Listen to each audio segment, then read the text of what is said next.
संत रामपाल जी महाराज एक ऐसे महान संत जिन्होंने अपनी सतभक्ति, तत्व ज्ञान, करुणा और सेवा के बल पर समाज में नई मिसाल कायम की है। संत रामपाल जी महाराज की अगुवाई में उनके सभी सतलोक आश्रमों से समाज कल्याण के अद्भुत कार्यों ने समाज को सुनहरे भविष्य की एक नई उम्मीद दिखाई है। संत रामपाल जी महाराज से नाम दीक्षा लेने के बाद लाखों लोगों की लाइलाज बीमारियां जैसे कैंसर, एड्स आदि ठीक हुई। संत जी के ज्ञान से प्रेरित होकर उनके अनुयायियों ने लाखों यूनिट रक्तदान किया। संत जी ने लाखों बहन बेटियों का दहेज मुक्त विवाह करवाया।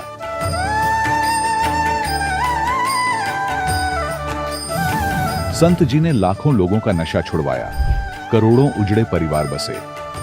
संत जी के आश्रमों में समागम के दौरान निःशुल्क नेत्र चिकित्सा, दंत चिकित्सा प्रदान की जाती है। संत रामपाल जी महाराज द्वारा समय समय पर पर्यावरण संरक्षण के उद्देश्य से बड़े स्तर पर वृक्षारोपण किया जाता है।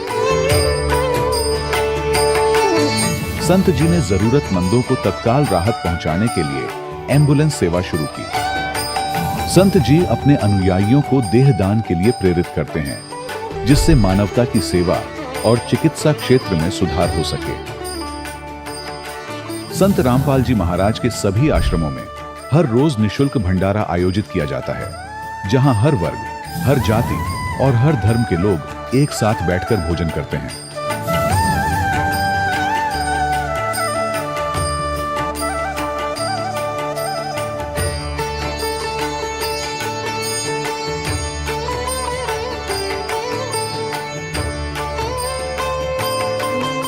संत रामपाल जी महाराज की अन्नपूर्णा मुहिम ने गरीब और बेसहारा लोगों के जीवन में एक नई ऊर्जा और उम्मीद को जन्म दिया है।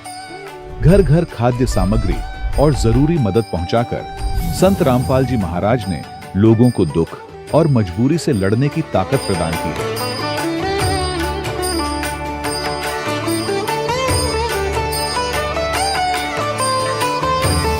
संत रामपाल जी महाराज द्वारा गरीब लोगों के लिए घर बनवाने का अद्भुत कार्य एक ऐसी मिसाल कायम कर रहा है जो सदियों सदियों संत जी की उदारता और दया भावना के तौर पर जाना जाएगा।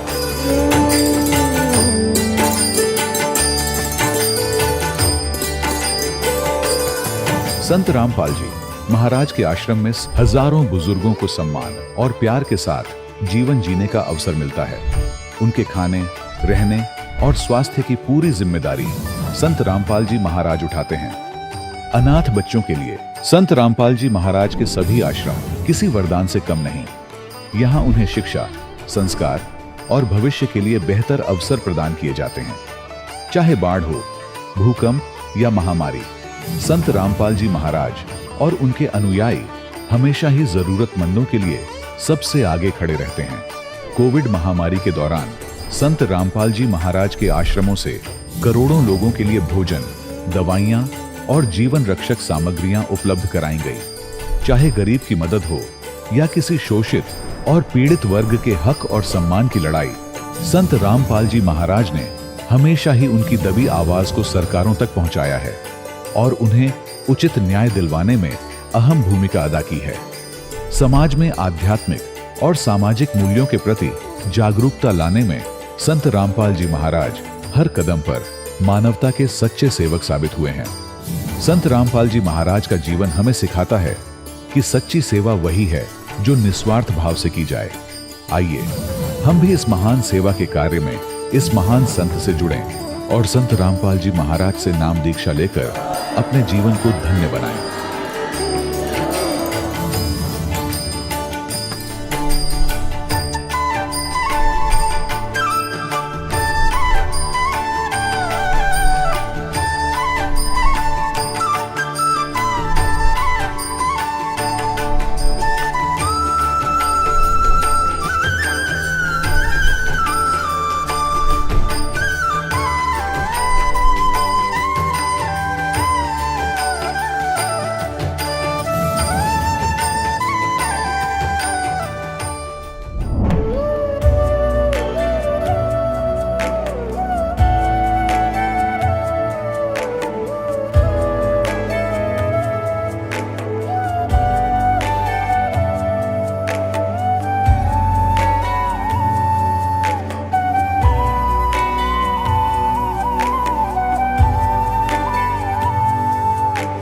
जब लग गुरु मिले न साचा, तब लग गुरु करो 10 पांचा।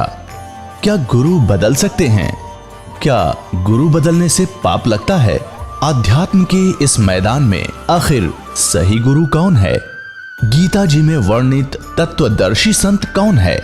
इन सभी प्रश्नों के उत्तर जानने के लिए अवश्य सुनिए जगत गुरु तत्वदर्शी संत रामपाल जी महाराज के मंगल प्रवचन।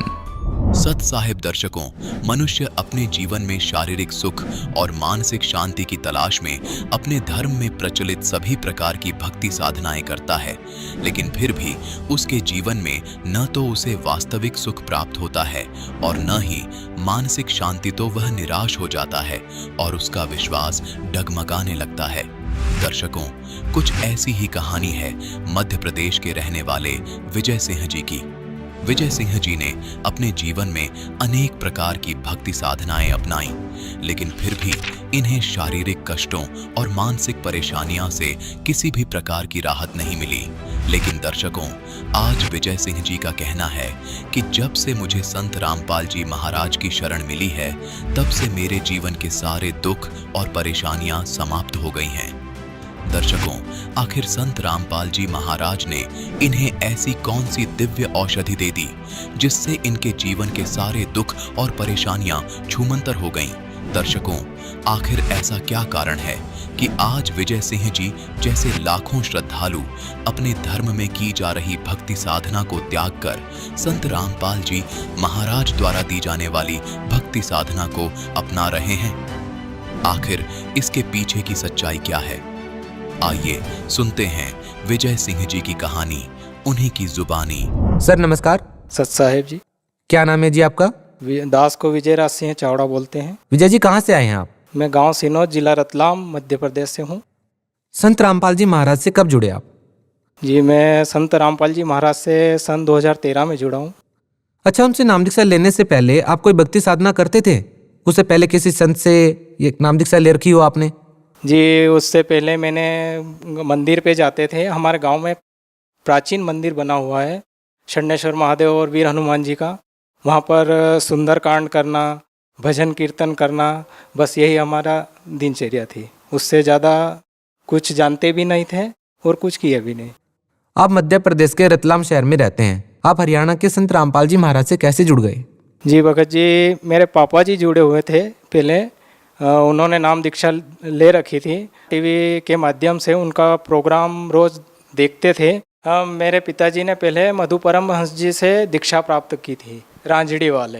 तो वहाँ से भी भोपाल वगैरह से दीक्षा वगैरह ले रखी थी पापा जी ने। उसके बाद प्रवचन से जुड़े किसी भगत ने बताया कि एक ऐसे गुरु आते हैं इस पे टीवी पे जो शास्त्रों को खोल खोल कर ज्ञान बताते हैं। तो पापा जी ने वो चैनल ऑन किया, उसको देखना चालू किया। उसको करीबन एक साल भर, एक वर्ष भर देखा, समझ में आया। फिर पापा जी और भी गांव के भगत लोग वहाँ पे गए, सतलोक आश्रम, सतगुरु रामपाल जी महाराज जी के चरणों में। वहाँ उन्होंने दीक्षा ली और घर आए। उसके बाद मुझे बोला कि तेरे को भी दीक्षा लेनी चाहिए, तू भी इसी में भक्ति में है, तू भी भजन कीर्तन करता है, ये ऐसा करता है, तो तू भी दीक्षा ले। तो अगले चक्कर जब अगला राउंड हुआ तो गांव वाले भगत जी के साथ में मुझे भी वहाँ सतलोक आश्रम भेजा गया और मैं वहाँ गया सतगुरु रामपाल जी महाराज के चरणों में। वहाँ मैंने दीक्षा ली। संत रामपाल जी महाराज से जो भी नाम दीक्षा लेता है, हमने बहुत सारे श्रद्धालुओं से बात की है, सभी का कहना है कि संत रामपाल जी महाराज से नाम दीक्षा लेने के बाद उनकी हर प्रकार की शारीरिक, आध्यात्मिक, मानसिक जो भी उनको जरूरत थी वो सभी पूरी हुई है। सर, आपको क्या लाभ मिले संत रामपाल जी महाराज से नाम दीक्षा लेने के बाद? भगत जी, मेरा बचपन से मेरे को चर्म रोग था करीबन 2-3 साल से, और उसका इलाज शुरू से ही, बचपन से ही चल रहा था। पहले इंदौर चल रहा था, रेगुलर डॉक्टर था मेरा सुभाष जैन करके, उसके साथ मेरा ट्रीटमेंट चल रहा था। उसके बाद वो एक्सपायर हो गए। उसके बाद मैंने अहमदाबाद, बड़ौदा भी दिखाया, वहाँ से भी मेरा इलाज चल रहा था। मतलब मैं बिना दवाई गोली के रह नहीं सकता था, तो वो इलाज चल रहा था। जब गुरुजी के शरण में सतलोक आश्रम गए, संत रामपाल जी महाराज के चरणों में, वहाँ से जब दीक्षा प्राप्त की उसके बाद मुझे ऐसा लगा हफ्ता 8 दिन 10 दिन में कि मतलब मेरे जितने भी फोड़े फुंसी शरीर पे थे अपने आप बिना दवाई गोली से ठीक हो गए। उसके बाद आज दिन तक मैंने कभी सन 2013 से जुड़ा हुआ हूँ, मुझे अभी तक कभी मैंने गोली नहीं खाई चर्म रोग के बारे में। सर और क्या लाभ मिले? जी, मेरा दास का एक बेटा है, 2 साल का जब था ये बेटा है, तो उसको एक GBS करके बीमारी हुई जिसके बारे में हमें कुछ भी पता नहीं था। तो उसको पहले वो सुबह जब उठा तो उसको ये लेटरिन बाथरूम करने गया तो वहाँ से चल के आया तो खड़ा नहीं हो पाया, गिर गया तो उसको फिर उठाया फिर गिर गया। ऐसे ही आसपास के डॉक्टरों को दिखाया तो उन्होंने कहा कुछ नहीं है, हो जाता है कभी कभी, हो जाएगा ठीक। जब दिन भर हो गया, जब रात हुई तो उसको कमर तक का अंग जो है वो काम करना बंद हो गया। पूरी रात को 5 बजे सुबह इसका शरीर मतलब हाथ और पैर सब काम करना बंद हो गया, जैसे कोमा में चला जाता है ऐसे हो गया। बस सिर्फ इसकी गर्दन हिलती थी। इसको भागते भागते हम इंदौर लेके गए बड़े डॉक्टरों के पास। ये मेरे पास एड्रेस है नोबेल हॉस्पिटल, और ये इसके सब एक्सरे वगैरह हैं। इसको वहाँ डॉक्टर शरद थोरा को दिखाया तो उन्होंने बोला कि इसको GBS हुआ है। अब ये GBS क्या है हमको मालूम नहीं था, तो उन्होंने समझा इस दी कि बेटा GBS एक 30,000 पॉपुलेशन में किसी एक को होता है, उसमें उम्र का कोई नहीं, किसी को भी हो सकता है। इसको जिसको कमजोरी देखता है उसको GBS ज़्यादा एकदम से लगता है, तो इसको GBS हुआ।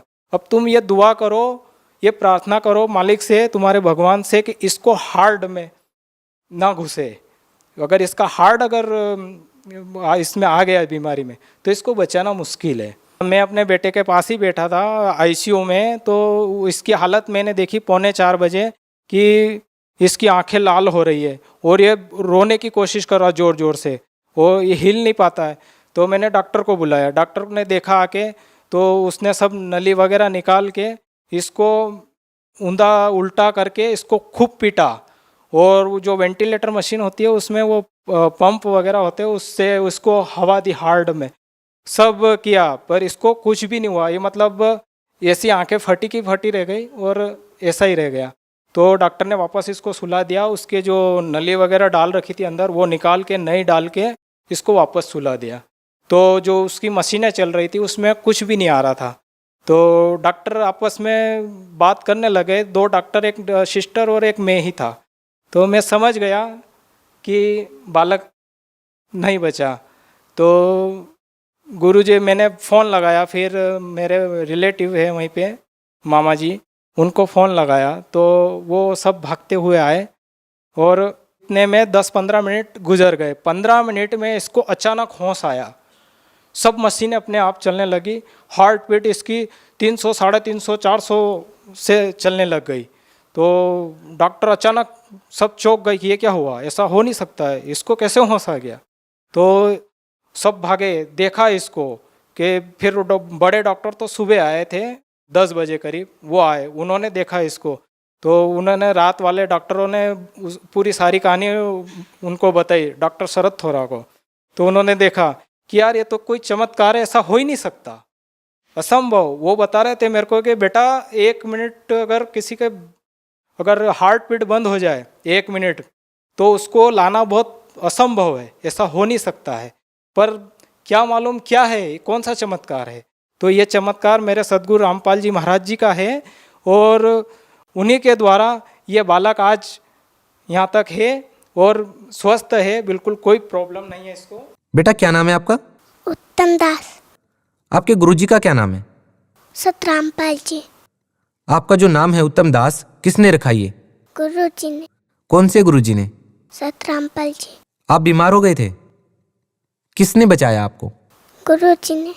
सर, आप कुछ रिपोर्ट्स लेकर के आए हैं, इन रिपोर्ट्स के बारे में क्या कहना चाहेंगे? यदि कोई रिपोर्ट देखना चाहे तो कौन से डॉक्टर को आपने दिखाया, कौन से हॉस्पिटल में आपने दिखाया? सर, आखिर लोग कैसे विश्वास करें कि जो बातें आप कर रहे हैं वो बिल्कुल सच हैं? ऐसा है कि ये रिपोर्ट है नोबेल हॉस्पिटल इंदौर और डॉक्टर का नाम है शरद थोरा। उन्होंने इलाज किया था। ये इसकी सारी रिपोर्टें हैं, इसके ये सभी एक्सरे वगैरह हैं। और अगर कोई संपर्क करना चाहे तो मुझसे मिल सकता है, या फिर ये नोबेल हॉस्पिटल इंदौर, यहाँ जाके आप कर सकते। राजवीर के नाम से इसकी रिपोर्ट बनी हुई है। सर, आपके बेटे का नाम उत्तम दास है और फाइल जो बनी है वह राजवीर के नाम से बनी है, ये क्या कारण है? जी भगत जी, ऐसा है कि इसको एडमिट किया था, जब ये ठीक हुआ तब इसको लेकर हम आश्रम गए थे, सतगुरु रामपाल जी महाराज जी के चरणों में। तो वहाँ गए, दर्शन के लिए, प्रार्थना के लिए खड़े थे गुरु जी के आश्रम में, संत रामपाल जी महाराज जी के चरणों में। तो जब आशीर्वाद देते हुए मालिक आए संत रामपाल जी महाराज, तो वो हमारे पास आके ये मेरी गोद में उठाया हुआ था। तो गुरुजी आकर रुके, वो इसकी तरफ थोड़ी देर देखा, इसको 2 बार इसके हाथ लगाया गुरुजी ने, सिर में मारी और बोला बेटा तू वही है ना जो इंदौर एडमिट था? मैं तो हाँ गुरुजी। तो गुरुजी थोड़ी देर और रुके, फिर गुरुजी से मैंने प्रार्थना की, गुरुजी इसका नामकरण करना, इसका नाम क्या रखें? तो गुरुजी ने थोड़ी सी देर इसकी तरफ देखा और बोला कि आज से इसका नाम उत्तम दास रहेगा। और इसको उसी टाइम फिर गुरुजी ने नामकरण किया। पहले इनका नाम क्या था? हाँ, पहले इसका नाम राजवीर ऐसे ही रख दिया था, राजवीर नाम था इसका, और राजवीर के नाम से एडमिट था ये, और उसी के हिसाब से सब रिपोर्टें बनी हुई है। सर, क्या आप कोई नशा करते थे पहले? जी नहीं, हमारा परिवार पहले से भी थोड़ा सा इसी लाइन में जुड़ा हुआ है, आध्यात्मिक लाइन में, पापा जी की वजह से, तो नशा कभी किया नहीं। सर, आप भगत समाज को क्या संदेश देना चाहेंगे? दास का सब भगत समाज से करबद्ध हाथ जोड़कर निवेदन है कि अपने कुछ बिजी जिंदगी में, फास्ट लाइफ में थोड़ा सा समय निकालें। गुरु रामपाल जी महाराज का जो सत्संग आता है उसको देखें, उसमें जो भगत लोगों के इंटरव्यू होते हैं उनको देखें। दास का एक आत्म अनुभव है जो उसके साथ गुजरा हुआ है, इसलिए दास सबसे हाथ जोड़कर निवेदन करता है कि आप इस चीज़ को समझें। पूर्ण परमात्मा और इस धरती पर आए हुए हैं, तो उनको ज्ञान को आप समझें। शास्त्र वेद एक एक प्रमाण देकर, हजारों प्रमाण गुरुजी संत रामपाल जी महाराज ने दिए हैं। बहुत बहुत धन्यवाद। सत्सा है। दर्शकों, अभी आपने सुने संत रामपाल जी महाराज से दीक्षा प्राप्त करके सुखी हुए भक्त के अनुभव। अब देखिए जगत गुरु तत्वदर्शी संत रामपाल जी महाराज के मंगल प्रवचन। अब क्या सिद्ध हुआ कि एक कुल का मालिक है और ये अन्य अपने अपने सत्र के और भी देव हैं, जो बाइबल भी प्रमाणित करता है। और जो ये कहता है कि हिंदू अन्य देवता है नहीं, वो गलत मानते हैं, वो इनकम्प्लीट नॉलेज रखता है। वो कहते हैं little knowledge is the dangerous thing. नीम हकीम खतरा जान, वो नीम हकीम है जो इनकम्प्लीट स्पिरिचुअल नॉलेज रखते हैं। अब जो प्रसंग चला था जन्म और मरण का, यानी पुनर्जन्म पुनरुत्पत्ति का, कुरान शरीफ के अंदर आपको ज्ञान दिखाते हैं। ये देखिएगा पवित्र कुरान शरीफ, और ये देखिएगा शेरवानी संस्करण है, प्रकाशक लखनऊ किताबघर, मौसम बाग, सीतापुर रोड। इतने ये 1969 की छपी हुई है, आज की नहीं, 1969 की अनुवादित है। वही अनुवाद आज तक चल रहा है, ये देख लीजिएगा। ये 17वां संस्करण 2008 में कॉपीराइट अधिकार। ये Lucknow Kitabghar, opposite bright Motors, मौसम बाग, सीतापुर रोड, लखनऊ। ये प्रथम संस्करण 1969 में छपा था, और ये 17वां संस्करण हम पढ़ रहे हैं आपके हाथों में। ये यहां से मुद्रित है। अब देखिएगा, ये है सूरत अंबिया, कुरान शरीफ सूरत अंबिया 21 नंबर, और इसकी आयत यहां से आते आते यहां आ गई है। यहां पर ये 100 होगी, ये वैसी टिप्पणी। इससे आगे फिर ये 551 552 पे चला गया कुछ अंश इसका। यहां पर ये 553 पे आ गया विभाग। इधर तो अरबी भाषा वाली है, इधर ये हिंदी है, इसलिए एक प्रश्न ज्यादा बन जाता। 553 पे आ गए हम। यहाँ तो ये दूसरी शुरू होगी यहाँ पर हिज 22, ये तो यहाँ से शुरू होती है, यहाँ से, इसलिए वहां लिखी गई। इस 21 अंबिया की ये आयत यहाँ तक चल रही है, 103 समाप्त हुई, और ये 104 यहां से शुरू होती है आयत। जिस दिन हम, ये कुरान शरीफ का ज्ञानदाता ये बोल रहा है, जिस दिन हम आसमान को इस तरह लपेटेंगे जैसे तुम्हार पुलिंदा में कागज लपेटते हैं, जिस तरह हमने पहले पैदा किया था, फिर हम उसे दोहराएंगे और वादा हमारे जिम्मे है, हमें जरूर करना है। फिर पढ़ लो एक बार अच्छी तरह कि जिस दिन हम आसमान को इस तरह लपेटेंगे जैसे तुम्हार पुलिंदा में कागज लपेटते हैं, और फिर जिस तरह हमने पहले पैदा किया था और फिर हम उसे दोहराएंगे, यह वादा हमारे जिम्मे है, हमें जरूर करना है। अपना तो ये बालकों के लेख हैं, इनको कोई समझ सकता है कि तो एक इस 21 ब्रह्मांड के मालिक के कोड वर्ड हैं, चाहे कुरान शरीफ है, चाहे श्रीमद् भगवद गीता है, चाहे वेद है। और दिखाते हैं आपको, फिर क्लियर होगा कंसेप्ट। इसी कुरान शरीफ का ये है, कुरान शरीफ चल रही है, कुरान शरीफ और सूरत मुल्क की 67, मुल्क की 67, सूरत मुल्क की 67 की आयत नंबर ये 2 है, एक यहां समाप्त हुई। जिसने मरना और जीना बना, ये कहते हैं शुरू अल्लाह के नाम से जो निहायत रहम वाला बेहद मेहरबान है, ये एक नंबर है। उसकी बड़ी बरकत है, उस जिसके हाथ में आलम की सारी दुनिया की बादशाही है और वह हर चीज पर शक्तिमान है, समर्थ है। जिसने मरना और जीना बनाया, और ये कहते जन्म मृत्यु नहीं, जिसने मरना और वो कहते पुनर्जन्म नहीं, जिसने मरना और जीना बनाया ताकि तुमको जांचे कि तुम में कौन अच्छा काम करता है, और वह बड़ा बलवान और साथ साथ बड़ा ही अक्षमा करने वाला है। ये सूरत मुल्क की 67 की 2 नंबर आयत में स्पष्ट कर दिया। जिसने जीना और मरना बढ़ाया, जीना और मरना, जीना और मरना, पुनर्जन्म। और जैसा कि आपने सूरत अंबिया 21 आयत नंबर 104 में देखा कि वो कह रहा कि मैंने जैसे पहले पैदा किया था दोबारा फिर करूंगा पैदा।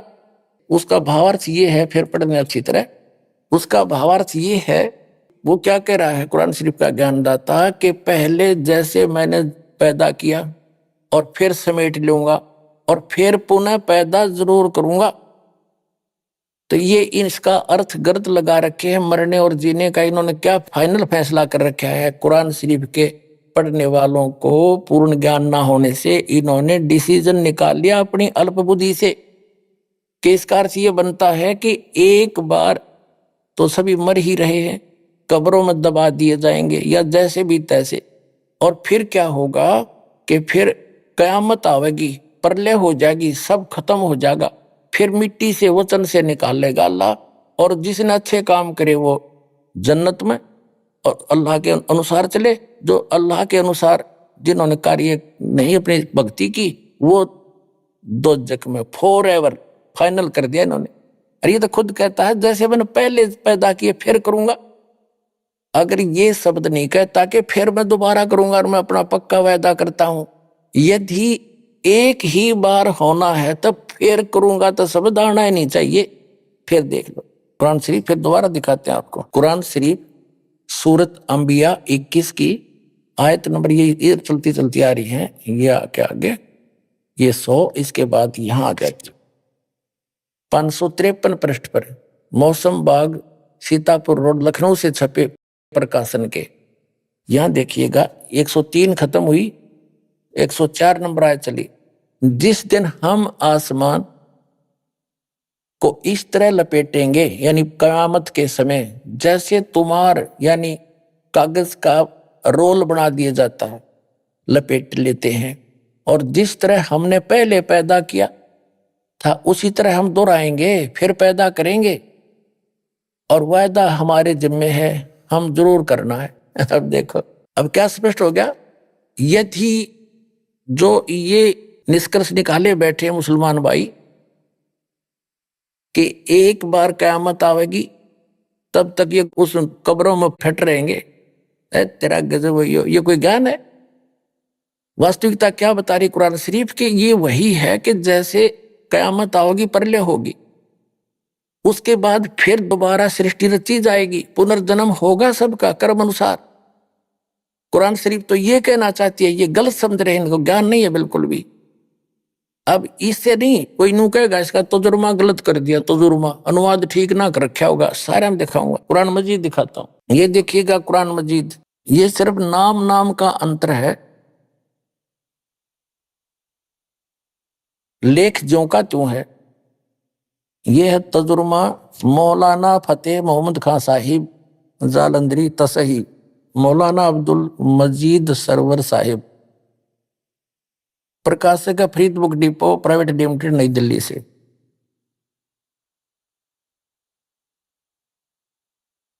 यही है सारा कुछ, वही है।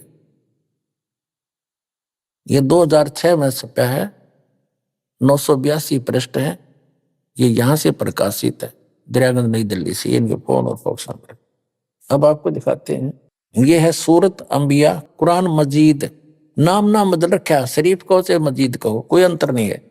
सूरत अंबिया 21 और ये 523 पृष्ठ पर हम इसके पढ़ रहे हैं, नीचे आ जाता है ये यहाँ हज, ये इन्होंने अंबिया।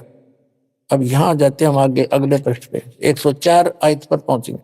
यहाँ पर दूसरी शुरू हो जाती है हज, लेकिन ये होती यहाँ से शुरू, इसलिए वहां लिख दिया जाता है ये हज वाली, लेकिन ये चल रही है अंबिया 104।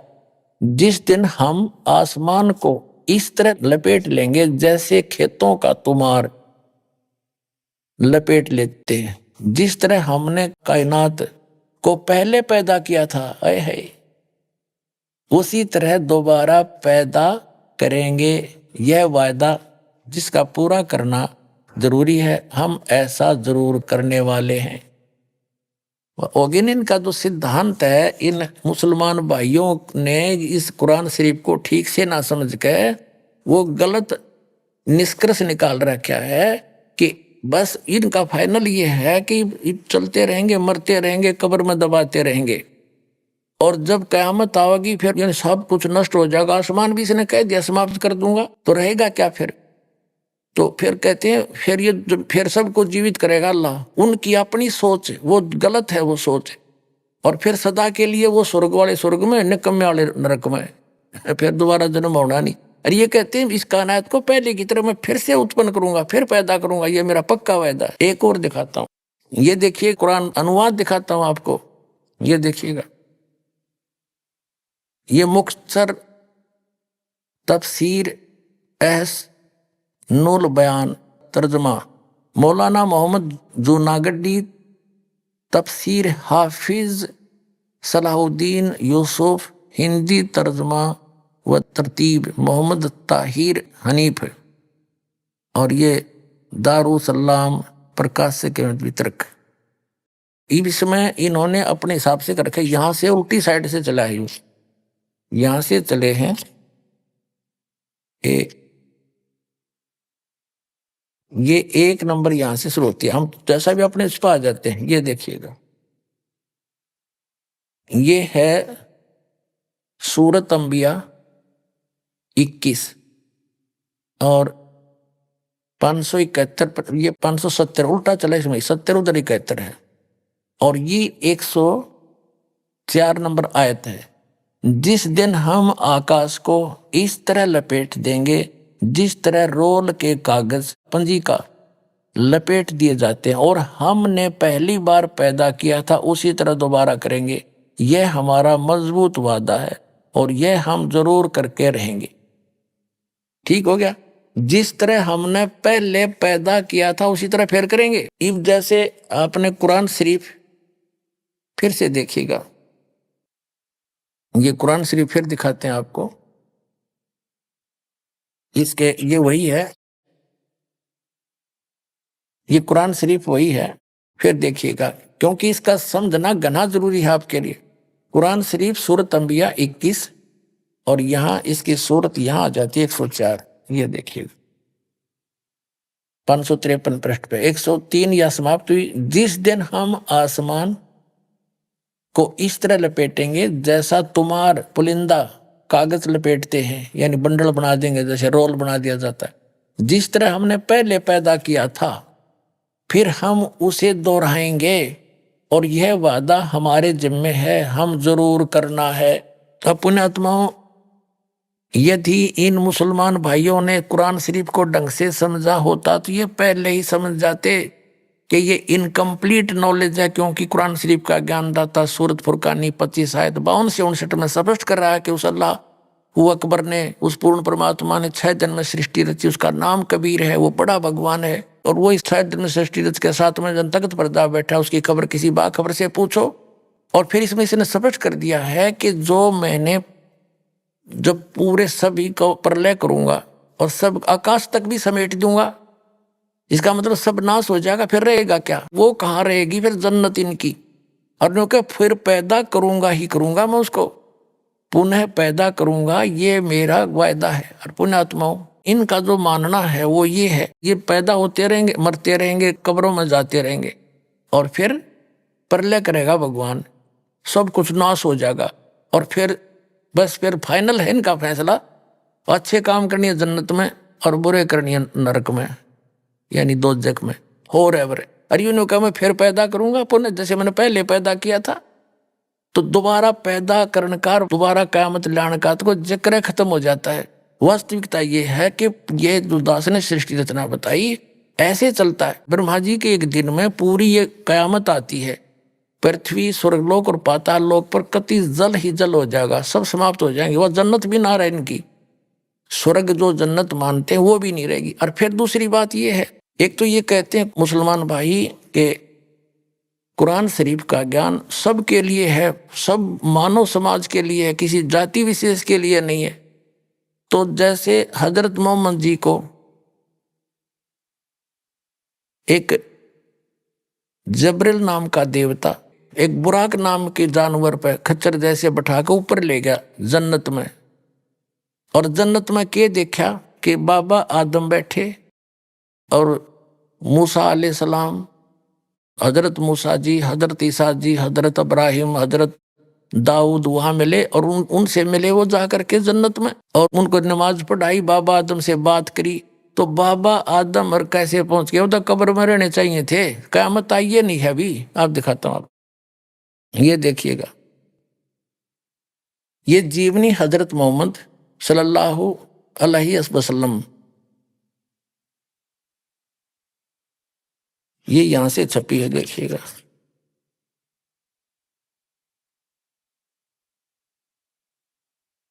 मोहम्मद इनायतुल्लाह सुबहानी, अनुवादक नसीब गाजी फलाई, मकरजबी मकतबा इस्लामी पब्लिशर नई दिल्ली से। यहां देखिएगा, जीवनी हजरत मोहम्मद सल्लल्लाहु अलैहि वसल्लम, हिंदी, इस्लामी साहित्य ट्रस्ट, प्रकाशन नंबर 81, सर्वाधिकार प्रकाश का अधीन। नाम मूल किताब मोहम्मद अरबी उर्दू से इसकी हिंदी की गई है, ये यहां से छपी है,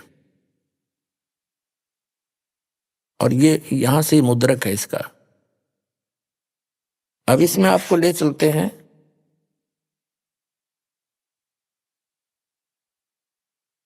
थोड़ा सा दिखाएंगे, ज्यादा नहीं, संकेत बहुत है समझदार को। 164 पृष्ठ दिखाते हैं इस पुस्तक के। यहां लिखा है कि प्यारे नबी सल्लल्लाहु हजरत मोहम्मद अपने सच्चे साथियों के बीच बैठे, अल्लाह ने उनको जो बड़े बड़ी नेमत दी थी उनका जिक्र करने लगे, और बैतुल मकदिस से आकाश पर जाने का हाल सुनाया, वहां कुदरत के जो जलवे देखे थे उनको भी बयान किया। आप सल्लल्लाहु ने फरमाया कि इस तरह हजरत जबरील अलैहि मुझे पहले आकाश पर ले गए, वहां इंसानों के बाप हजरत आदम अलैहि मिले। उनका हाल यह था कि जब दाईं ओर देखते तो खिल उठते और हंसने लगते, और बाईं ओर देखते तो मारे गम के आंसू भी भर लेते, क्योंकि दाईं ओर उनकी नेक औलाद के कर्म थे और बाईं ओर उसके बद के। हजरत आदम अलैहि ने आप सल्लल्लाहु यानी हजरत मोहम्मद को देखा तो बोले, तुम्हारा आना मुबारक है नेक नबी, है नेक बेटे। आप सल्लल्लाहु ने पूछा, जबरील यानी हजरत मोहम्मद ने जबरील देवता से पूछा, ये कौन है? तो उन्होंने जवाब दिया, जबरील ने बताया कि ये आदम अलैहि है, हजरत आदम है, इस सारे इंसानों का बाप। फिर जबरील अलैहि आपको दूसरे आकाश पर ले गए। अब देखो, एक तो इससे ये सिद्ध होगी कि जिस जन्नत में ये कुरान शरीफ के आधार से ये तो नमाज आदि पढ़कर जाना चाहते हैं उस जन्नत में, वहां गए हुए प्राणी कितने सुखी। बाबा आदम को ये सुप्रीम मानते अपना, और वो जन्नत में बैठा है, एक बार तो रो रहा है, एक बार हंस रहा है। क्योंकि अब देखो इनकी यह थ्योरी भी गलत सिद्ध होगी कि जब क़यामत आओगी, जब वह सारे पैदा किए जाएंगे, इतने इसका वहां रहेंगे। अब बाबा आदम की सारी संतान ऊपर जा रही, और ये हजरत ईसा, हजरत मूसा, हजरत अब्राहिम, दाऊद, और ये सारे ऊपर बैठे। अब दिखाते आगे। तो कहने का भाव ये है कि तू वो उस जन्नत ने के चाटे, वहां भी दुखी हो आदम, कभी रो रहा है, कभी हंस रहा है। क्या इसी को जन्नत कहते हैं? यह साधना गलत है। जहां ये जाते हैं वो ये काल का लोक है, ये पितर लोक है, और वहां एक तरफ पितर लोक है, एक तरफ स्वर्ग है, एक तरफ नरक है। वो बहुत बड़ा क्षेत्र है। तो ये पितर लोक में बैठे हैं सारे, तो वो खा के वो जन्नत, जहां वहां भी दुखी। इनका हेड ऑफ द डिपार्टमेंट हजरत आदम वहां बैठा, कभी रो रहा है, कभी हंस रहा है। इसी को जन्नत कहते हैं। कहते हैं वहां दुख नहीं। इस तो बड़ा दुख और क्या होगा, सुख का सांस नहीं वहां पर। अब इसको जन्नत कहते। देखो प्यारे नबी सल्लल्लाहु अपने सच्चे साथियों के बीच बैठे थे, ये सारा बता दिया। उन्होंने फरमाया कि मुझे पहले आकाश पर ले गया, वहां इंसानों के बाप हजरत, पहले आकाश पर इंसानों के बाप हजरत आदम अलही मिले। उनका ये हाल था कि जब दाईं ओर देखते तो खिल उठते, स्वर्ग की तरफ देखे तो अच्छी संतान को देखकर हंसने लग जाते, और बाईं ओर देखते तो मारे गम के आंसू भर लेते। क्योंकि दाईं ओर उनकी नेक औलाद के कर्म थे, बाईं ओर बद के, निकम्मी के। हजरत आदम अलही ने आप सल्लल्लाहु यानी हजरत मोहम्मद को देखा और बोले, तुम्हारा आना मुबारक हो नेक नबी, नेक बेटे। अब जब आप सल्लल्लाहु ने पूछा जबरील ये कौन है, तो जबरील ने जवाब दिया, उन्होंने जवाब दिया कि ये आदम अलही है, सारे इंसानों का बाप। फिर जबरील अलही आप सल्लल्लाहु को दूसरे आकाश पर ले गए, फिर तीसरे पर, फिर आगे बढ़ते गए। आप सल्लल्लाहु जिस नबी के पास से गुजरते ये मनमोहक शब्द कानों में गूंजते, तुम्हारा आना मुबारक है नेक नबी है, नेक भाई। इस तरह आप सल्लल्लाहु सातवें आसमान पर पहुंच गए। वहां हजरत अब्राहिम अलही मिले और देखते ही बोले, तुम्हारा आना मुबारक हो है नेक नबी है, नेक बेटे। आप सल्लल्लाहु आगे बढ़े और आगे बढ़े और बढ़ते गए। रास्ते में सौंदर्य के रूप भी देखे, प्रकोप के दृश्य भी, हजारों फरिश्ते भी नजर आए। ये हजारों देवता भी हैं, उनके भी, मुसलमाना के भी देवता, फरिश्ते माने देव, और सजदे में पड़े हुए रब का गुणगान कर रहे थे। बढ़ते बढ़ते आप अल्लाह के सिंहासन के करीब पहुंच गए, पर्दे के पीछे।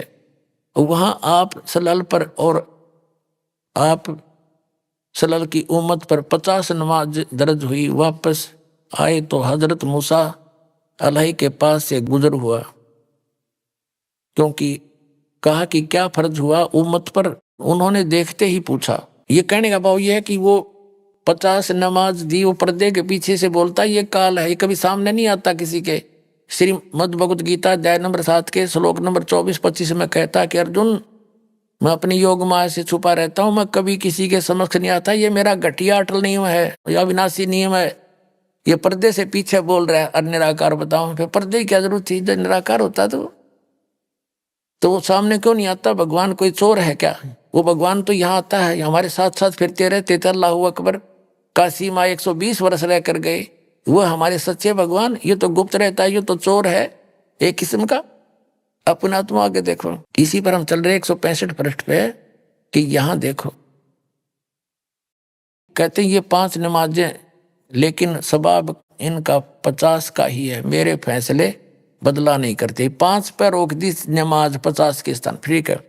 पूरी रात बीत गई और आप सल्लल्लाहु के प्यारे साथी बैठे रहे। ये जो अपनी आत्म कथा जो ऊपर देखा वो बता रहे थे हजरत मोहम्मद जी, वो देखना।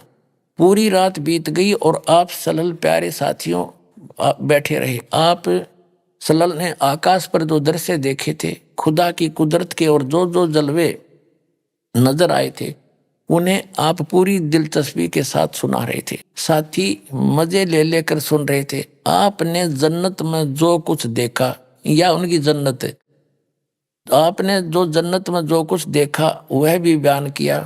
और नेक साथियों को खुशखबरी दी, जन्नत में यह नेमतें तुम्हारा इंतजार कर रही हैं। ओए होए, अब देखो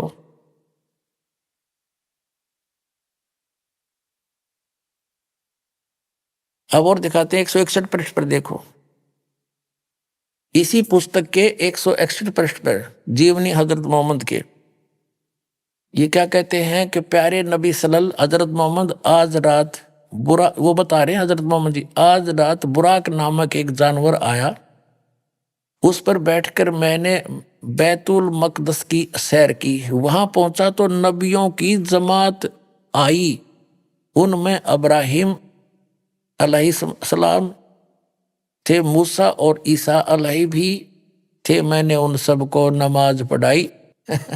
ये कहते हैं मुसलमानों ने अपना विधान अपने आप बना रखा है कुरान शरीफ को ना समझकर।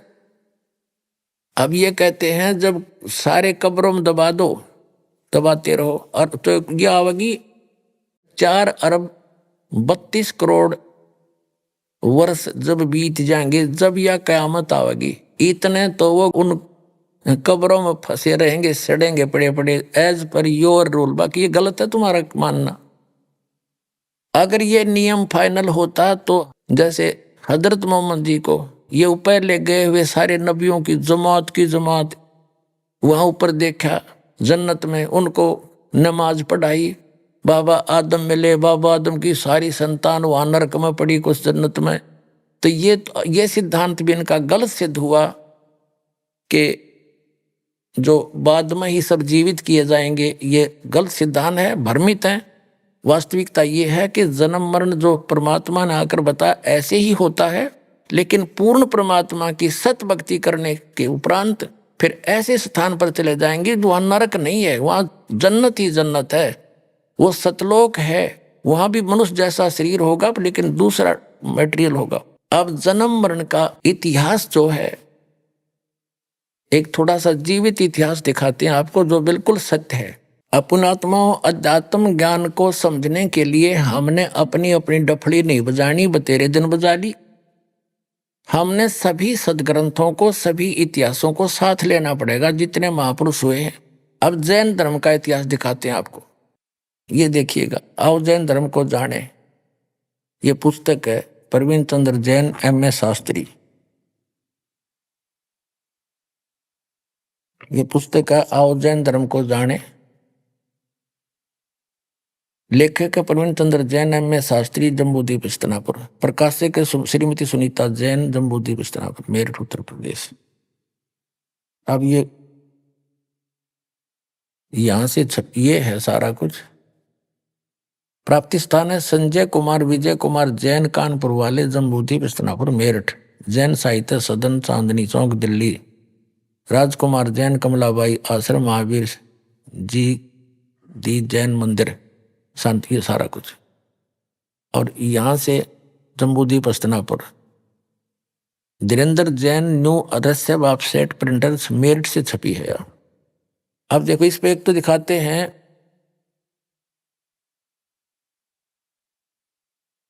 इसके 154 पृष्ठ पर आपको ले चलते हैं। ये देखिए इसके 154 पृष्ठ पर दिखाते हैं आओ जैन धर्म को जाने। इन्होंने क्या बताया है कि भगवान श्री आदिनाथ यानी ऋषभ देव को इस्लाम धर्म में भगवान आदिनाथ को क्या माना गया है? उत्तर है बाबा आदम। ऋषभ देव जी जो जैन धर्म के प्रवर्तक हैं, वो मृत्यु के उपरांत बाबा आदम के रूप में प्रकट हुए। पुनर्जन्म नंबर 1 हुआ सिद्ध। और बाबा आदम भी फिर कब्र में होना चाहिए था, जो हजरत मोहम्मद ऊपर मिले। हजरत इब्राहिम, हजरत मूसा जी, हजरत ईसा जी भी कब्र में पाने चाहिए थे, अब वहां ऊपर मिले उनको। तो इनका विधान ये गलत है कि कब्रों में तुम्हें दबाया जाएगा और क़यामत आओगी जब जिंदा कराया जाएगा, अरबों वर्ष तक उसमें छेड़े जाइयो। यह आपका विधान है, कुरान शरीफ का नहीं है। कुरान शरीफ स्पष्ट कहता है कि दोबारा पैदा करूंगा, पहले भी किया था, ये मैं वायदा करता हूं। तो पुनर्जन्म होता ही रहता है यहाँ तो। अब आगे देखो, एक पुनर्जन्म का और जबरदस्त इतिहास दिखाते हैं। ये देखिएगा 293 पृष्ठ से हम चलते हैं। श्री महावीर भगवान के अन्य कौन कौन से नाम हैं? अन्य 5 नाम है वीर, अतिवीर, सम्मति, महावीर एवं वर्धमान। अब हम इसको 17 पृष्ठ पर आगे। अब श्री महावीर भगवान के जीवन का कथन कहां से आरंभ होता है? उत्तर देते हैं पुरुवा नामक भील की पर्याय से। पुरुवा नामक भील कौन था? उसने क्या किया? पुष्कलावती देश की पुंडरी कीणी नगरी में वो भीलों का राजा था। उसने सागर सेन मुनि से मद मास मधु का त्याग व्रत लिया था, जिसे आजीवन पालन किया था। श्री महावीर भगवान का जीव पुरुवा भील की पर्याय से कहाँ गया? पहले 100 धर्म के स्वर्ग में एक सागर की आयु वाला देव हुआ। उसके बाद स्वर्ग से आकर क्या हुआ? भरत चक्रवर्ती की रानी अनंतमती से मारीची नामक ज्येष्ठ पुत्र हुआ। फिर उसके बाद कहाँ हुआ? मारीची ब्रह्म स्वर्ग में देव हुआ। ये मारीची कौन है? ये मारीची है भरत का पुत्र, ऋषभ देव का पोता। ऋषभ देव जी ने जब तपस्या की थी 1000 वर्ष तक, पहली धर्म देशना यानी प्रथम दीक्षा, पहला चेला यू अपना पोता बनाया था मारीची, और उससे एक गुरु बनाकर साधना करते, वेदों अनुसार साधना करने वाले की भी जन्म मृत्यु कैसे बनी रही? आगे देखो। अब मारीची फिर कहाँ गया? भरत की चक्रवर्ती रानी अनंतमती से मारीची नामक ज्येष्ठ पुत्र हुआ। फिर ब्रह्म स्वर्ग में देव हुआ। अयोध्या नगरी में फिर कपिल ब्राह्मण की काली स्त्री से जटल नामक पुत्र हुआ। फिर सौदर स्वर्ग में एक सागर वाली देव हुआ। फिर इसी भरत क्षेत्र में सुतिका नामक गांव में अग्निभूत ब्राह्मण की गौतम स्त्री से अग्निशय नामक पुत्र हुआ। यानी जन्म मृत्यु, स्वर्ग गया, फिर पृथ्वी पर, फिर स्वर्ग गया, फिर पृथ्वी पर, फिर नरक गया। ये आगे देखो 295 पृष्ठ पे, यहाँ कमाल हो जाएगा। फिर कहाँ गया? मंदिर नगर में साल्य का ब्राह्मण की पत्नी से भारद्वाज नामक पुत्र हुआ। भारद्वाज के शरीर ने छोड़कर महावीर भगवान का जीव कहाँ गया? पर्याय ने छोड़कर महेंद्र स्वर्ग में देव हुआ। महेंद्र स्वर्ग से फिर कहाँ गया? इतर निगोद में एक सागर की आयु वाला निगोदिया जीव हुआ। निगोद से निकलकर श्री महावीर भगवान का जीव कहाँ गया? अब देखो, अनेकों भाव धारण किए जो इस प्रकार है। 1000 आक वृक्ष के भाव, 80,000 सीप के भाव, 20,000 नीम के भाव वृक्ष के भाव, 90,000 बार केली वृक्ष के भाव, 3,000 बार चंदन वृक्ष के भाव, 5 करोड़ बार कनेर वृक्ष के पेड़ों के शरीर, और 60,000 बार वैश्या के शरीर। अभी आपने सुने संत रामपाल जी महाराज के मंगल प्रवचन। आइए अब सुनते हैं संत रामपाल जी महाराज से नाम दीक्षा लेकर सतभक्ति करके अद्भुत लाभ प्राप्त करने वाले अनुयायी के विचार। दर्शकों, मनुष्य अपने जीवन में अनेकों प्रकार की पारंपरिक भक्ति साधनाएं करता है और हर वो रास्ता अपनाता है जो उसके धर्म में बताया जाता है, लेकिन फिर भी अक्सर उसे बीमारियां घेर लेती हैं। ऐसा इसलिए होता है दर्शकों, क्योंकि वह शास्त्र विरुद्ध भक्ति साधना कर रहा होता है। दर्शकों, ऐसी ही कहानी थी बंगाल की रहने वाली लखी माहतो जी की। लखी माहतो जी ने सच्ची भक्ति की खोज में वर्षों तक मंदिरों, गुरुद्वारों में माथा टेका और अनेक तीर्थों की यात्रा की तथा अनेकों मंत्रों का जाप किया, लेकिन इसके बावजूद भी इन्हें अपने जीवन में न शारीरिक सुख मिला और न ही मानसिक शांति। लेकिन दर्शकों, आज लखी माहतो जी का कहना है कि जब से मैंने संत रामपाल जी महाराज से नाम उपदेश लिया है, तब से मेरी जिंदगी पूर्ण रूप से बदल गई है। दर्शकों, आखिर लखी माहतो जी ऐसा क्यों कह रही हैं? आखिर लखी माहतो जी संत रामपाल जी महाराज को भगवान क्यों बता रही हैं? आखिर क्यों ये संत रामपाल जी महाराज द्वारा बताई गई भक्ति साधना को शास्त्रानुकूल बता रही हैं? आखिर इसके पीछे की सच्चाई क्या है? सुनते हैं लखी माहतो जी की कहानी उन्हीं की जुबानी। जी नमस्कार। नमस्कार सर। जी क्या नाम है आपका? मेरा नाम लक्की महतो है। लकी जी कहाँ से आए हैं आप? वेस्ट बंगाल, सिलीगुड़ी, दार्जिलिंग डिस्ट्रिक्ट। संत रामपाल जी महाराज से नाम दीक्षा लेने से पहले आप क्या भक्ति साधना करते थे? ऐसे तो जगत की सारी भक्ति करती थी। ब्रह्मा, विष्णु, महेश, दुर्गा, लक्ष्मी, शिव जी, गणेश जी की पूजा करती थी जी।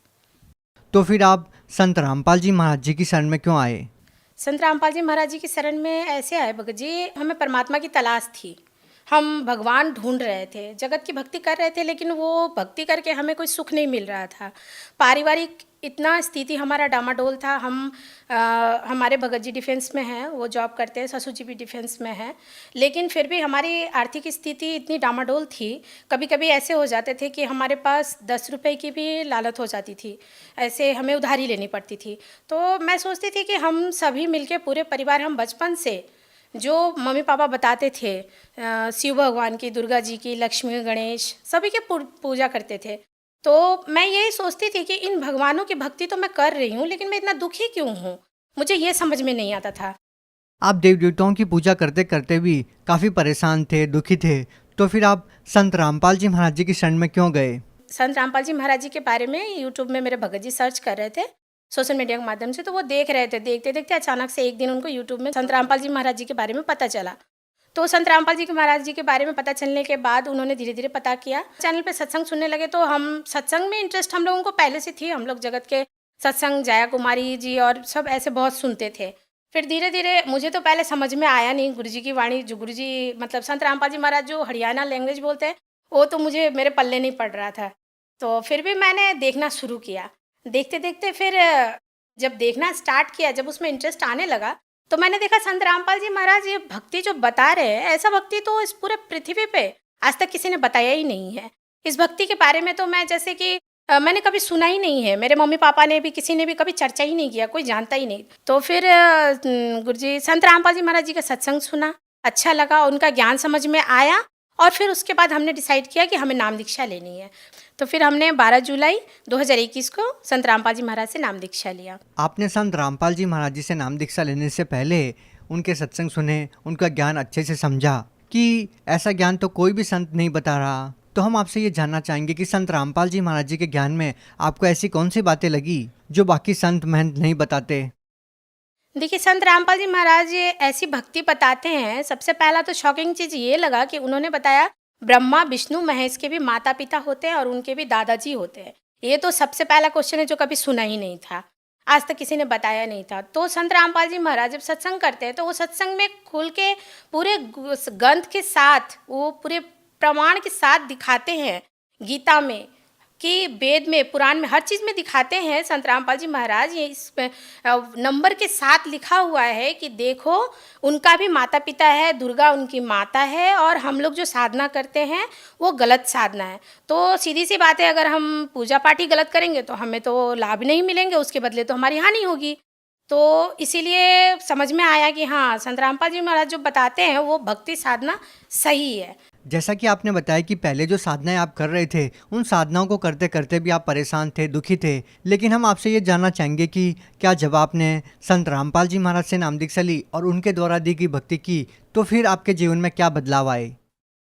जी सर जी, लाभ तो ऐसे गुरुजी ने बहुत दिए हैं, संत रामपाल जी महाराज ने, जिसमें मैं आपको छोटे छोटे लाभ बताती हूँ गुरुजी के। जैसे कि सबसे पहला लाभ तो ये है कि मैं इससे पहले अपने मतलब गुरुजी से नाम दीक्षा जैसे मैंने 12 जुलाई 2021 को लिया, उससे पहले तो मैं जगत की भक्ति करती थी, ब्रह्मा विष्णु महेश की भक्ति करती थी। लेकिन संत रामपाल जी महाराज से नाम दीक्षा लेने के बाद मुझे पता चला कि असली भक्ति क्या होती है। वो भक्ति लेने के बाद मुझे हार्ट में प्रॉब्लम था, डॉक्टर ने मुझे बता दिया था। मैं कोई भी छोटी से छोटी बात सुनने से मुझे टेंशन हो जाती थी, घबराहट हो जाती थी, और मैं साल भर ऐसे बताऊं कि मैं बहुत ज़्यादा बीमार रहती थी, क्योंकि मुझे 2010 में टीबी हो गई थी, और उसके बाद मेरे 2 सीजर, लाइशन वगैरह। तो डॉक्टर मुझे बताते थे कि आप रेस्ट में रहिए। तो मैं सोचती थी कि अब घर में बच्चों का काम भी करना है, अगर रेस्ट में रहूं तो फिर काम कौन करेगा। तो मैं अक्सर बीमारी रहती थी, और बच्चे बोलते थे, तो मेरे बच्चे छोटे छोटे ही उम्र से उन्होंने घर में काम करना स्टार्ट किया। तो लेकिन जब मैंने संत रामपाल जी महाराज से नाम दीक्षा लिया और सच्ची भक्ति शुरू की, तो आज मैं संत रामपाल जी महाराज की दया से शारीरिक मेरी कोई परेशानी नहीं है, कोई बीमारी नहीं है। और दूसरा है मानसिक, मैं घर की मैं बड़ी बहू हूँ। सासू माँ की डेथ हो गई 2018 में। उनकी डेथ हो जाने के बाद मैं मानसिक स्थिति इतना बिगड़ गया मेरा कि मैं सर जी धीरे धीरे डिप्रेशन की शिकार होती जा रही थी। तो इसीलिए जब हम पे जिम्मेदारी बढ़ने लगी तो हमारा मतलब मैं बहुत ज़्यादा परेशान हो गई। परेशानी से मुझे ऐसा लगने लगा कि अब मैं कहाँ जाऊँ, किसे ढूंढूं, किसके पास। तो संत रामपाल जी महाराज जी से हमने परिवार में 4 लोग नाम दीक्षा ले लिया और परमात्मा की भक्ति कर रहे हैं। भक्ति करने से हमें बहुत सुख मिल रहा है। मानसिक स्थिति आज वैसा कोई भी टेंशन नहीं, कितना भी बड़ा से बड़ा परेशानी आ जाता है, ऐसे घबराहट सी नहीं होती है। और तीसरा लाभ ये है कि जैसे पहले भी वही काम करते थे। भगत जी तो डिफेंस में नौकरी करते हैं। पहले पैसा कहाँ आता था, कहाँ जाता था, उसका कुछ समझ नहीं आता था। लेकिन आज ऐसी गुरु जी की दया हो गई है, संत रामपाल जी महाराज जी की, कि आज पता चलता है, आज अगर कोई चीज़ करना हो तो पहले से वो अरेंज किया रहता है कि हाँ हमें क्या करना है। पैसे की कोई कमी नहीं है। और पहले हम पैसे के लिए कोई छोटा मोटा जॉब, काम, नेटवर्क मार्केटिंग वगैरह बहुत कुछ ऐसे करती थी मैं। तो मैं सोचती थी कि मेरी 2 लड़की है, जैसे बिहारी घर में बोला जाता है 2 लड़की है तो उसकी शादी करने के लिए इतना दान दहेज चाहिए, कहाँ से आएगा, ऐसे सभी चलता। तो सोचती थी कि चलो कुछ साइड अपना बिजनेस कर लिया जाए। तो लेकिन अब धीरे धीरे करके ऐसे पता चल गया कि नहीं, आज संत रामपाल जी महाराज जी से नाम दीक्षा लेने के बाद मुझे ये सबसे बड़ा एक सुख मिला है कि मुझे वो सब किसी चीज़ की टेंशन ही नहीं होती है। आज तो मतलब ऐसा लगता है कि कुछ नहीं है, बस अपना खाओ पियो आराम से और परमात्मा की भक्ति करो। और सर जी मैं एक आपको बताना चाहती हूँ, जैसे मैंने संत रामपाल जी महाराज जी से नाम दीक्षा लिया तो मुझे कुछ मर्यादा बताई गई थी, उस मर्यादा को मैंने खंडन किया तो मेरा नामखंड हो गया था। नामखंड होने के बाद मेरे ऊपर भूत प्रेत की बाधा आ गई और मैं शरीर से इतना लाचार हो गई कि मैं डॉक्टर भी दिखाई, डॉक्टर ने मुझे टेस्ट भी किया, बोला आपकी कोई बीमारी नहीं है लेकिन आप रेस्ट में रहना। और मेरा तबीयत इतना ज़्यादा ख़राब हो गया था कि मैं बिस्तर से उठ के पानी तक नहीं पी पा रही थी। फिर अचानक संत रामपाल जी महाराज मेरे सिरहाने में आए, आके उन्होंने मुझे बोला बेटा भक्ति करो, आप यहाँ से चले जाओ और अपना भक्ति करो। परमात्मा संत रामपाल जी महाराज जी ने मुझे दर्शन दे के ये बात बताया। मैंने सुबह उठा और अपने भगत जी को बोला भगत जी हमें यहाँ से चलना चाहिए, गुरु जी का आदेश है। और जैसे ही मैं अपने घर, जहाँ मैं सिलीगुड़ी बागडोगरा में रहती हूँ, वहाँ जब मैं आई और अपने रूम में जैसे ही मैं खड़ी हुई, मुझे लगा कि मेरे शरीर में कोई बीमारी ही नहीं है। इस तरीके से वो डॉक्टर्स की दवा आज तक रखी हुई है लेकिन मुझे वो खाने की ज़रूरत नहीं पड़ी। तो संत रामपाल जी महाराज जी से नाम दीक्षा लेने के बाद आज बहुत सुख है। जो सुख मुझे दिया है वो सुख मैं जगत की भक्ति करके कभी नहीं मिल पाता मुझे। देखिए आप भी एक महिला हैं और आपने बताया कि आपकी 2 बेटियां हैं और संत रामपाल जी महाराज के बारे में ये कहा जाता है कि वो अपने अनुयायियों को बहुत ही सिंपल और साधारण तरीके से विवाह करने के लिए बोलते हैं और वो दहेज लेने के लिए बिल्कुल मना करते हैं। क्या ये बात वाकई में सच है? संत रामपाल जी महाराज जी का समाज सुधार में बहुत बड़ा योगदान है। जैसे कि देखिए आज संत रामपाल जी महाराज जी ने जो मिशन चलाया है नशा मुक्ति के, जैसे कि आज दारू, शराब, मांस, आज देखिए बहुत सारे घर में ऐसी ऐसी माताएं बहनें हैं जो बहुत दुखी हैं, जिनके हस्बैंड आज शराब पी के आते हैं, उनको मारते हैं, पीटते हैं, बच्चों को घर से निकाल देते हैं। और जिनके 2-2, 4-4 लड़कियां हैं, आज वो लोग बहुत दुखी हैं कि इनकी शादी में हमें इतना दान दहेज देना होता है। जैसे कि मैं, इवन मेरे हस्बैंड जॉब करते हैं लेकिन फिर भी मैं बहुत दुखी थी क्योंकि मेरे हस्बैंड हमेशा ये कल्चर करते थे कि लड़कियों की शादी कैसी होगी, नौकरी तो कर लिया लेकिन कुछ रखा नहीं। तो मैं खुद बहुत दुखी थी। तो संत रामपाल जी महाराज जी ने जो मिशन चलाया है, हमारी पूरी चिंता खत्म कर दी गुरु जी ने कि हमें बस लड़कियों को अच्छी तरीके से पढ़ाना लिखाना है और उनको अपने काबिल बनाना है। और जैसे ये दहेज प्रथा जो है, तो संत रामपाल जी महाराज जी ने जो ये मिशन चलाया है, ये मिशन कोई छोटा मोटा मिशन नहीं है, बहुत बड़ा मिशन है। संत रामपाल जी महाराज जी जो भक्ति बताते हैं, जो मंत्र, जो साधना देते हैं, बहुत बड़े से बड़े, जिनका भी कुछ भी नशा, कोई भी सा भी नशा रहे, वो नशा मंत्र लेने मात्र से ही छूट जाता है। आप भगत समाज को क्या संदेश देना चाहते हैं? संदेश तो गुरुजी संत रामपाल जी महाराज देते हैं। मैं बस हाथ जोड़ के उनसे यही विनती करती हूँ, जगत के सभी हमारे भाई बहन हैं, तो आप सभी अपना समय व्यर्थ ना करें और संत रामपाल जी महाराज जी से नाम दीक्षा लेके सद्भक्ति करें और अपना मानव जीवन कल्याण करें। आपकी तरह कोई व्यक्ति संत रामपाल जी महाराज से नाम दीक्षा लेना चाहता है तो वो उनसे नाम दीक्षा कैसे प्राप्त कर सकता है? संत रामपाल जी महाराज जी से नाम दीक्षा लेने के लिए, जैसे आज तो बहुत सारे चैनल्स पे गुरुजी का, संत रामपाल जी महाराज जी का प्रोग्राम आता है, तो उस प्रोग्राम के नीचे जो पट्टी चलती है, उस पट्टी पे आश्रम के कुछ नंबर्स दिए रहते हैं। उस नंबर पे आप कांटेक्ट करिए और कांटेक्ट करने के बाद आपको आश्रम से बता दी जाएगी कि आपके नज़दीकी जिले में नामदान सेंटर कहाँ है। आप उस नामदान सेंटर पे जाके फ्री ऑफ कॉस्ट नाम दीक्षा ले सकते हैं और भक्ति कर सकते हैं और भक्ति करके मानव जीवन को कल्याण करिए। बहुत बहुत धन्यवाद। नमस्कार।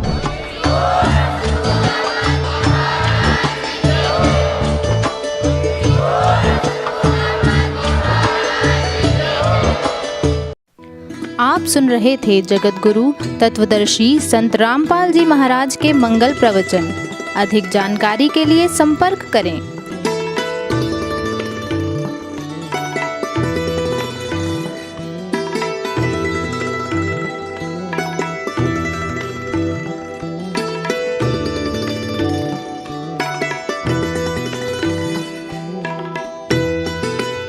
जगत गुरु तत्वदर्शी संत रामपाल जी महाराज जी के पावन सानिध्य में भक्ति की अलख जगाने तथा श्रद्धालुओं को सत्य भक्ति मार्ग का रास्ता दिखाने हेतु कनाडा के लोकप्रिय channel the TV NRI channel पर जगत गुरु तत्वदर्शी संत रामपाल जी महाराज जी के मंगल प्रवचनों का प्रसारण प्रतिदिन सुबह 7:30 बजे से 8:30 बजे तक तथा रात्रि 7:30 बजे से 8:30 बजे तक किया जा रहा है। इस सत्य भक्ति मार्ग को अपनाने के लिए अधिक से अधिक सत्संग प्रसारण देखें। इस सत्संग प्रवचन का सीधा प्रसारण संत रामपाल जी महाराज लाइव सत्संग YouTube चैनल और जगत गुरु संत रामपाल जी महाराज Facebook पेज पर भी देख सकते हैं।